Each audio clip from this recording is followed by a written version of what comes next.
আপনাদের একটা শেয়ারে কিছুটা আর্থিক সহযোগিতা পাবে সন্দীপেরই সন্তান মেহেদী হাসান রফি। সুপ্রিয় সন্দীপবাসী, আসসালামু আলাইকুম। মানুষ মানুষের জন্য, জীবন জীবনের জন্য। সন্দীপ বাউরিয়া ইউনিয়নের সন্তান মোহাম্মদ মেহেদী হাসান রফি, বয়স মাত্র ২৬ বছর।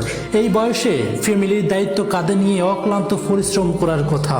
নিয়তির কি নির্মম পরিহাস, কঠিন রোগে আক্রান্ত হয়ে হাসপাতালে বেডে শুয়ে আছেন। একটি সূত্রে জানা যায়, আজ থেকে ২ বছর আগে তার মা সেম রোগে আক্রান্ত হয়ে ইন্তেকাল করেছিলেন। আজ তাকেও অসহায়ভাবে লড়ছেন জীবনের সবচেয়ে বড় কঠিন ব্যাধি লিভার সিরোসিসের সঙ্গে।